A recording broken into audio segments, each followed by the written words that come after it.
Hey, let's get you some picks for this weekend. But before I start, remember, we've got one of the biggest games of the weekend on Fox, noon Eastern, right behind me as Michigan State hosts Ohio State. Now, that Ohio State run game finally got going against Nebraska last week, over 200 yards after really struggling in their 4 or 5 previous games. And they're going up against a defense that's number 1 in the country against the run. Should be quite the matchup. I think it's going to have to be Dwayne Haskins for the Buckeyes. It's going to have a big day if the Buckeyes want to win. And then offensively for Michigan State, they're getting a little bit more healthy. Brian Lewerke at quarterback, we'll see if he can go. He's got a banged up shoulder. So it should be a good one. Again, noon Eastern on Fox right here with Gus, Ginny, and myself. Now let's get to the picks.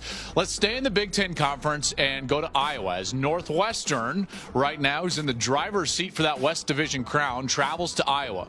Now, Iowa is a team that's given up 30 points in back-to-back games to Penn State and to Purdue. Before that, their defense was playing lights out.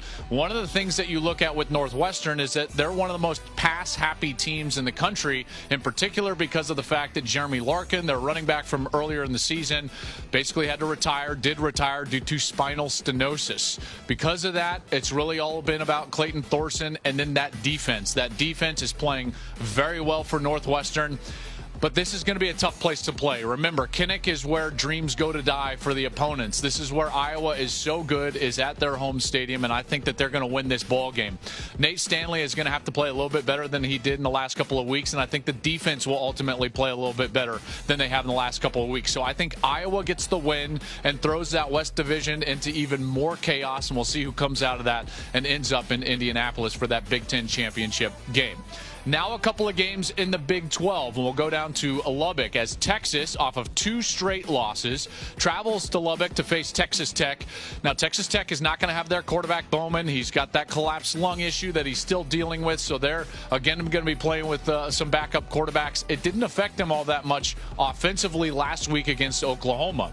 The thing that they ran into last week against Oklahoma, though, is that they were playing against a player in Kyler Murray and an offense in the Sooners that are 2 of the best in the entire country at what they do. In fact, Oklahoma's offense is averaging 8.9 yards per play. That would be an FBS record if they were able to keep that clip up for the rest of the season. They would surpass a Hawaii mark that stood since the early 2000s as far as yards per play during the course of a season. So they ran into that offense and did not win the shootout. Here's the thing. Texas does not have Oklahoma's offense. So Texas Tech has a legitimate shot in this ball game, in particular with the way that Texas is banged up on the defensive side of the ball.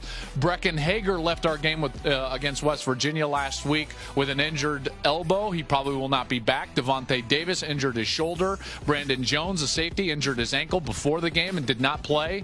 They are struggling on that side of the ball. Now, they did get Malcolm Roach back, their linebacker, but it wasn't enough against West Virginia as Will Grier drove the length of the field to end the ball game and ultimately went to Gary Jennings and then the 2-point conversion to win the game. This game for Texas, I believe, rests on Sam Ehlinger. He's going to have to play great, both in running the football and in throwing the football down the field. Colin Johnson, Lil Jordan Humphrey, you know they have the targets. I don't think Texas Tech can handle those 2 guys, but at the end of the day, I think Tech's offense is in too good of a spot. Their defense is much better this year, and I think at home it's very difficult to beat them. I think Texas Tech wins this ball game and sends the Longhorns to a 3rd straight loss. So after the promising start for the Longhorns, I actually think that they get that 3rd straight loss this week in Lubbock against the Red Raiders.